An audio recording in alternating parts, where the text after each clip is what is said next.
Good afternoon, Paul. How are you today? I'm doing good. Brilliant. Thank you for inviting me to your premises today. That's all right. And thank you for the enjoyable breakfast we've just had. That's all right. In your local. No, great.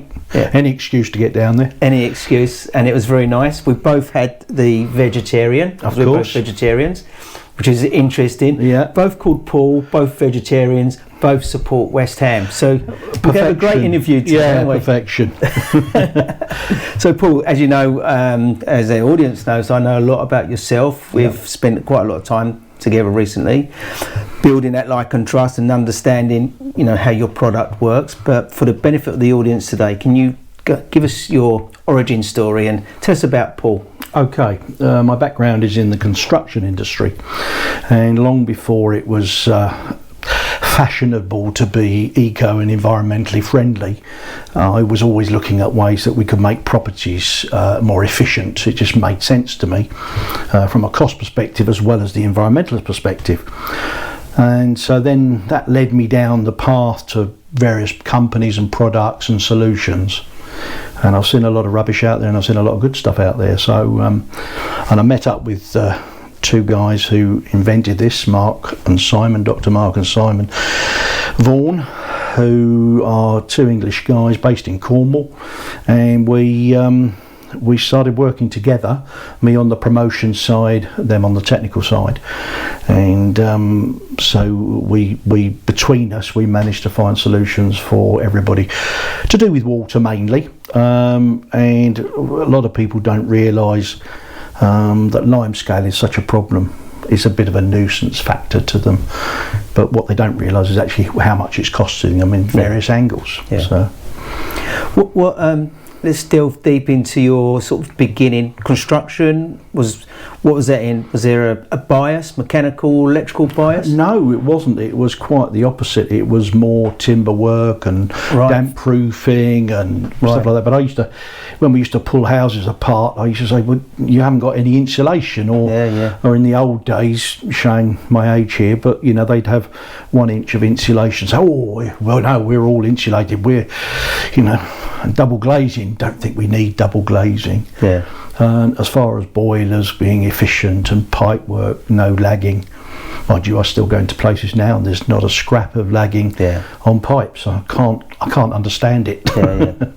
There's a massive mismatch regarding efficiencies, what should be happening and what actually is happening. It is quite shocking, really, isn't it, when you look at that? It is, and some of it's so cost effective.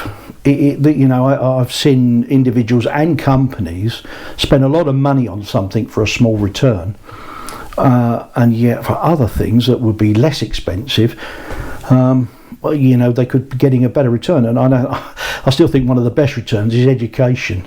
Educate your staff in turn the heating down, not open the windows. I know it sounds simple, but it is. Some of the stuff is that simple. Yeah.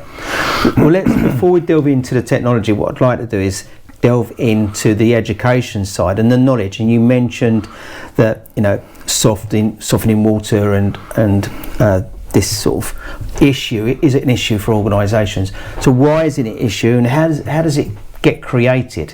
What is the problem there? So limescale is a varying problem. Depends where you are in the country or any other country, because each country has its areas where there is limescale, and the householder often sees this as a bit of a nuisance factor around taps and the kettle.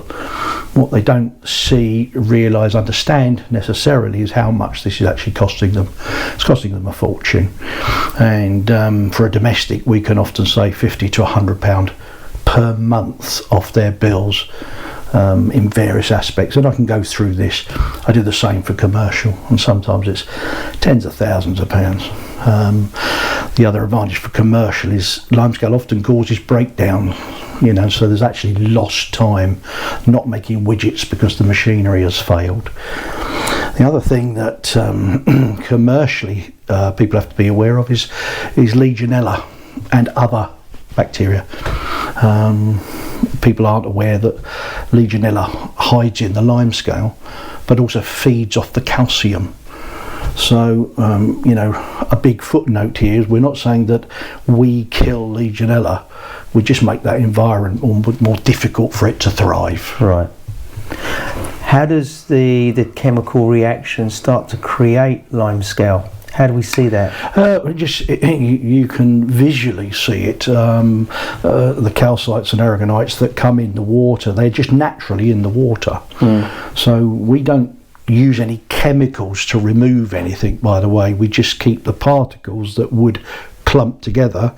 We keep them from clumping together, and we just keep them separated, and they flow through in suspension. They flow through and out to waste. Right. So that's what happens. And you mentioned something earlier about the north and south divide regarding this. Yeah. However, you were saying something to me the other day where we are seeing some growth or movement from the south to the north regarding this. In fact, I was not arguing, because I never argue with a client because they're always right, but I was talking to a person in Preston, and they said, we've got soft water, and I said, yeah, you have soft water, but when they showed me pictures, they've got limescale on taps. And I think water is being spread around a bit more, so we're very generously in the south giving our limescale to sometimes those in the north. Right. We are seeing a genuine increase in the area. Right. And is that an environmental thing possibly as well? Changing water tables, etc.? Well, I think so. I think where water is needed, it's taken to. And of course we are affecting the environment as well, because if you've got limescale in your feed water, then you'll have it in your wastewater. And so in the waste pipes, limescale will help to keep blockages. It'll crystallise, it'll create blockages. So we're not saying that all the other things that we know that goes down drain pipes, won't be a problem. But the smoother the pipes, the better the runs, the easier it will disappear. And these are health issues. I don't think anybody thinks it's good to have blocked drains and blocked waste. So no. I think that's all sort of common sense. Yeah. Tell us about the technology. Okay, the clever guys, Dr. Mark and Dr. Simon Vaughan, invented this and adapted. And I've not seen anything that works as well on the market, and I've looked at, tried, investigated, and all the major points of how easy is it to fit, do we need to cut into the pipework, etc. And what we find here is that we don't need to cut into the pipework. We simply have a box. This unit changes depending on whether it's domestic or commercial. This, for ease of a demo board, is a domestic version. So, but these can grow, and we can do any size pipe. We're not worried about the flow rate, so we're not sitting, well, if it's between that and that we can't do it. We're not worried, and we're not worried about the size of pipe. So we will adapt and make a unit for that client, and we have some sort of off-the-shelf products, but if it does need to be adapted, we can do that.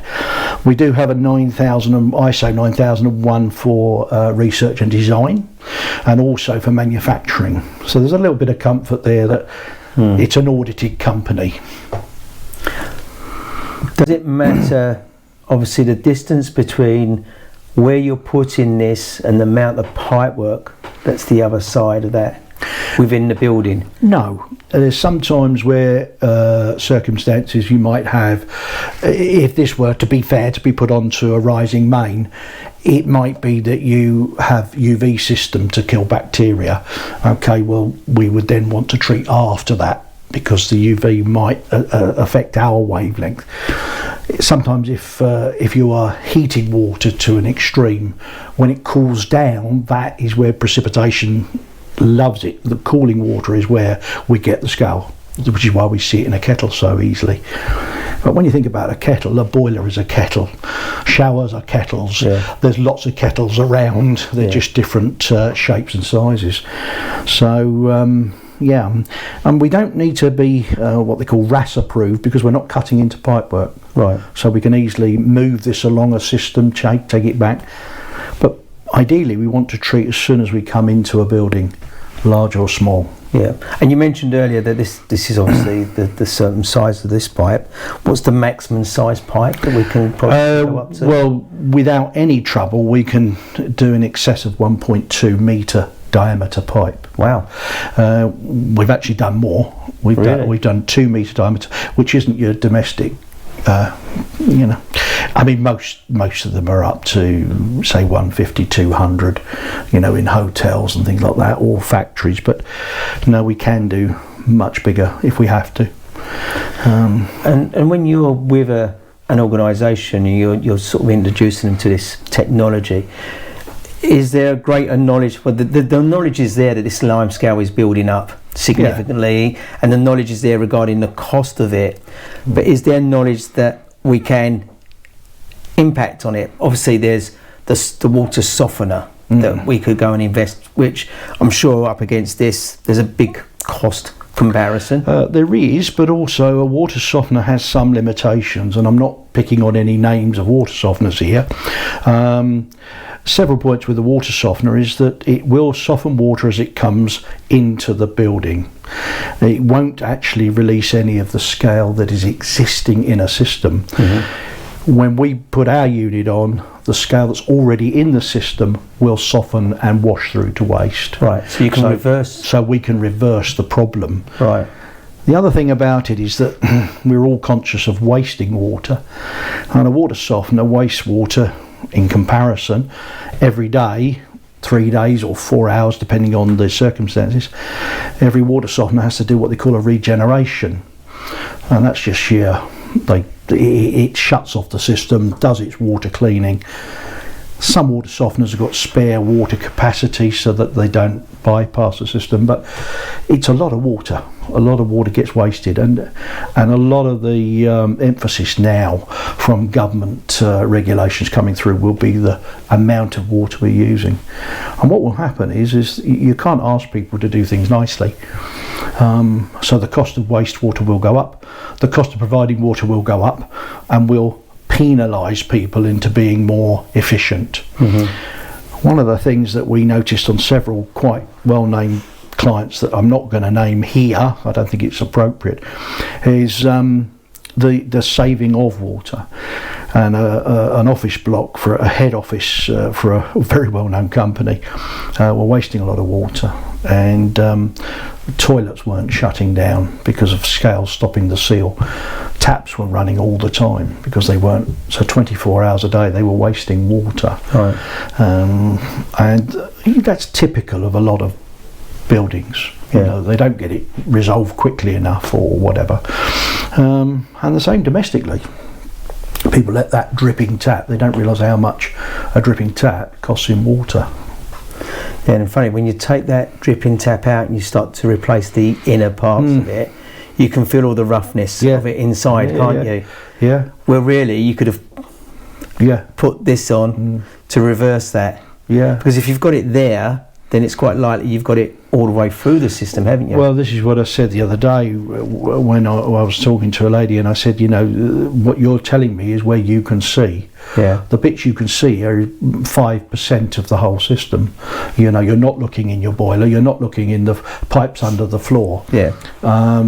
We had some great photos taken the other day with a friend of mine, Rick, who pulled apart a cylinder that had to be changed, and it had to be changed for other reasons, but it was spotless inside because he had the kit on.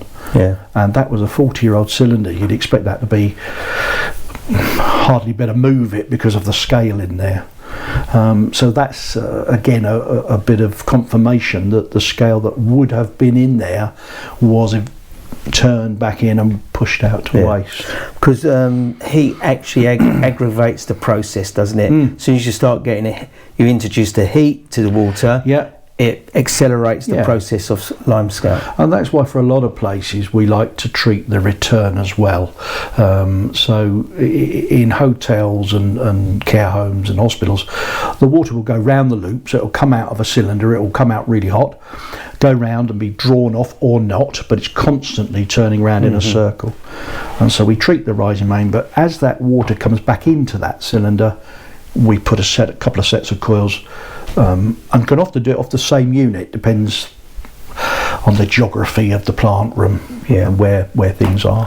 What do you find the challenges are with organisations when you're sitting down in front of them with technology? I think education. I think we've had so much over the last 10 years of insulation, of various electronic systems that will, optimise this and that and measurement, and they're all important. I think I look at the environmental issues as a holistic approach.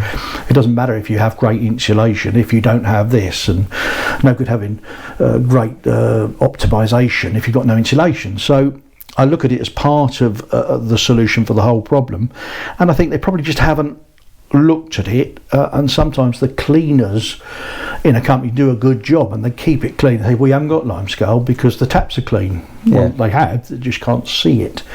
And you can feel how rough it is, and that can't be good and healthy to have bacteria holding up in limescale.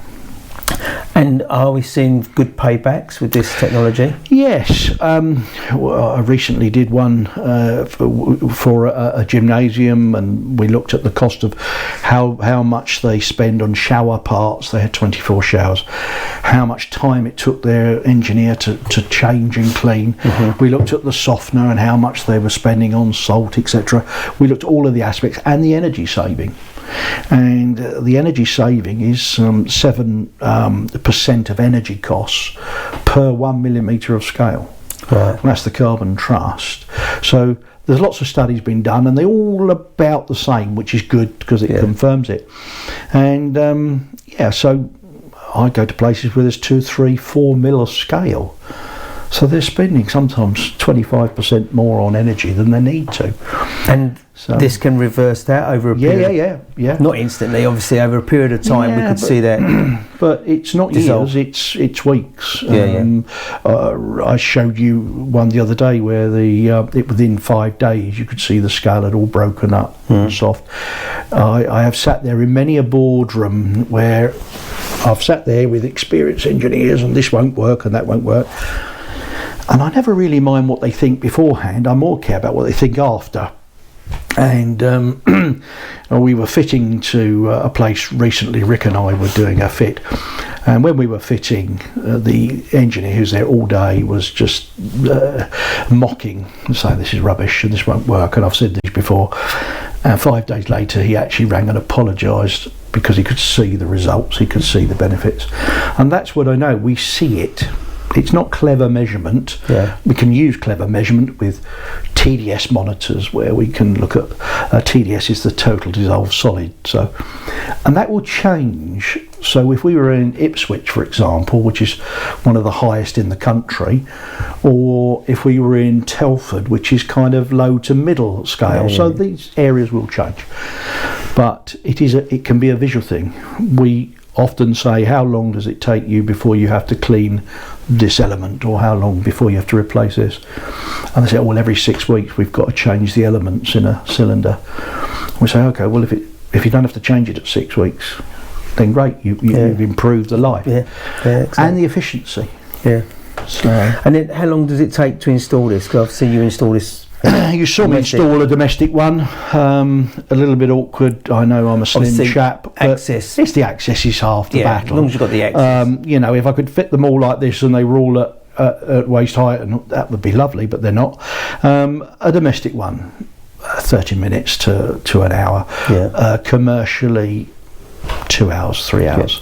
And the important thing really is this: we need a power supply, don't we? As long as we've got a power supply adjacent to that.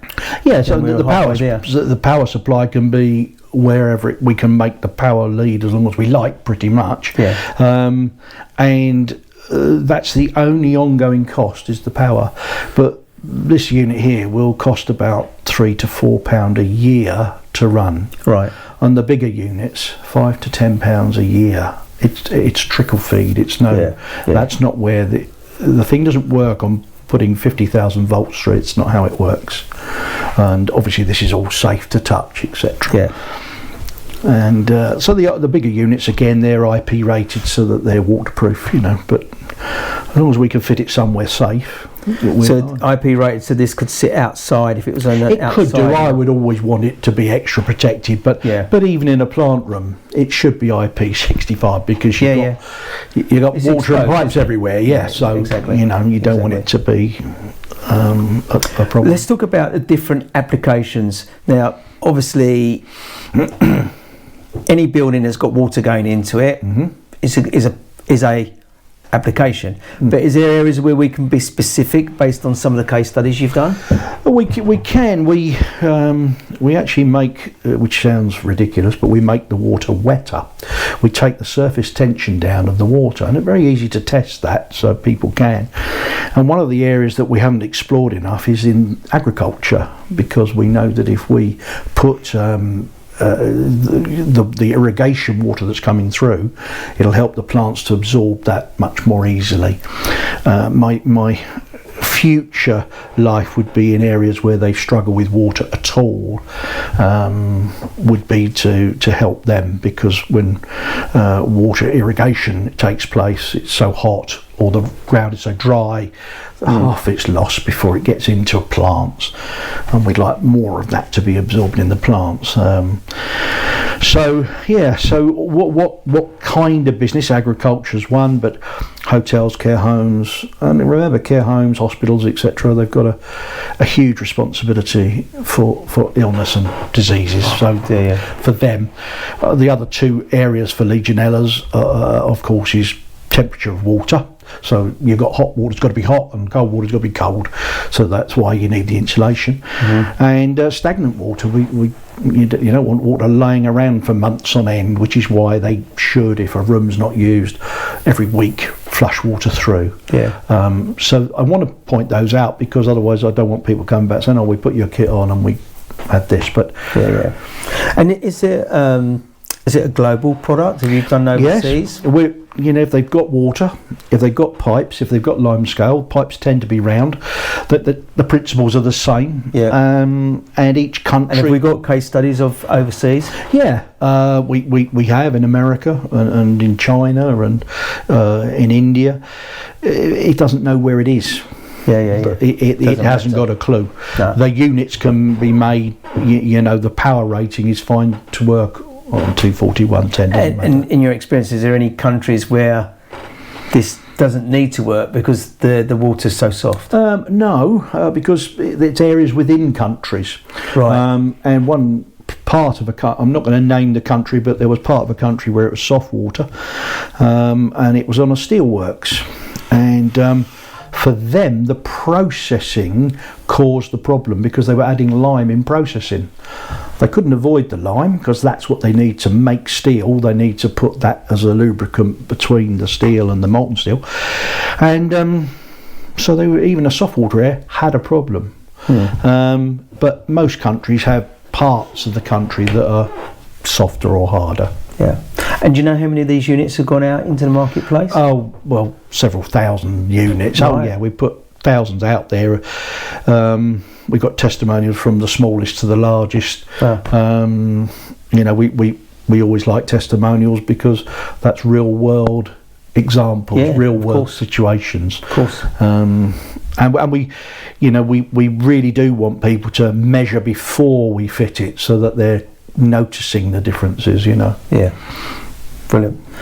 So it's come to that time in this interview where I like to put you on the spot. I know we were on the spot already. It's really great to see this technology and actually see it in process here.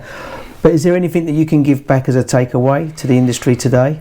For people listening? It's a bit of repetitive, so I'm cheating a bit, but I think it is education. I think it is the education of the need for water. The focus has not been on water, and I see that it is changing. We're being asked to use less, and so I think water is going to become, over the next 5 years, a major issue, and we are part of that, making water be more useful, be cleaner, and be more efficient. So it's education, really. The specifiers out there just sometimes, and I had a really nice guy who was a specifier, just I've done that because I've always done that. And does it work? So, well, not really, but I've always done that. Yeah. So sometimes we've got to actually say we've got a square wheel. If we round the corners off a bit, maybe we could produce a better wheel.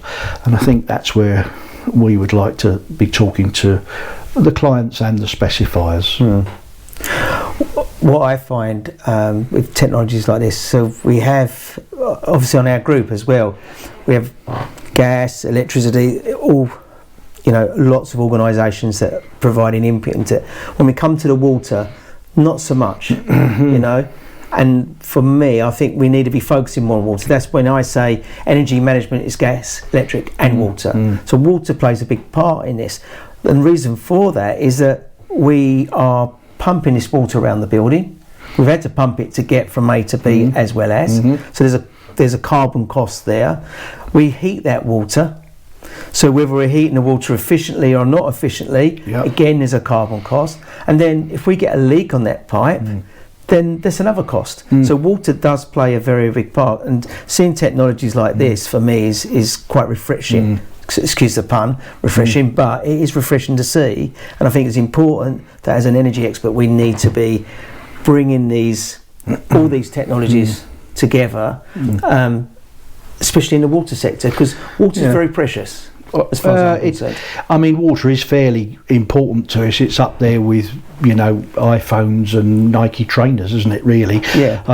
Without it, we can't survive without either of those. But no, without, on the serious side, water is becoming more difficult to process. And I think you're right. And the advantage I think that we have is that we're not creating a huge carbon footprint in the manufacturing. We're not taking a lot of electric to power it, and of course we don't use chemicals, so we don't need to keep every week filling it with chemicals. A lot of areas in America have banned salt softeners, because you're throwing sodium back into the waste. So it's not accepted. I think there's 10 states in America now where you can't buy water softeners. I may be corrected, but it was 9 or 10 states, and whether that's got a time limit where they're just going to run them out and whatever, and everything the Americans do we tend to do over here eventually, but it's creating the same environmental problem. But I think the important thing here is we need to be managing consumption of the water, but also managing the quality of the water. The better the quality, the better efficiencies we're going to be getting out of it at the end. Electricity and gas. Yeah, absolutely. It's a whole win-win situation, isn't it? There isn't a downside. Obviously, there's a cost, but the cost is, you know, as I say, when I did that one recently for the gym, the payback was less than 4 months. So when we're looking at ROIs for industry, and we're looking at 2 years, 5 years, I talk to solar people, and I believe in solar. I think it works. People get, you know, good, and we're talking sort of 7 to 10 year payback. The batteries, we're looking at sort of 4 or 5 years payback. Not saying they shouldn't be there and that we should be doing all of it, but one question I didn't ask. The product is pretty stable, what I've seen of it. Is there any movement forward regarding enhancement? Have you got like a roadmap for development? We have got a little bit. I say the royal we. Mark and Simon have got a little bit of an idea of where to take it. The thing is, if we're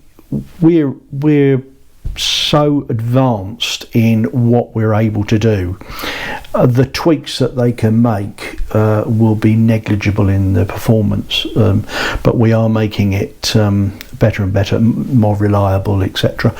But this kit will last 20 years. We know, because we've had units last more than 20 years, so we're not picking a figure out of the air for that. Of course we warranty it, you know. Paul, thank you very much for your hospitality, obviously, but thank you for sharing this story. Brilliant. We're very interested and excited about where this story can go, because I think it's very valuable. We need to be addressing that. I work with so many organisations that have the problem with limescale being built up, because we know once that starts to build up, we start to lose the efficiencies. More importantly, equipment starts to foul, valves, strainers, etc., all start to get impacted on it. So it's life cycle of the building as well. So it's very key to what we're doing, and it does play a big part in, you know, long term the net zero journey. So thank you very much for your story today. I really appreciate it. Thank you. Thank you, Paul. And lastly, you and your family stay safe in these times.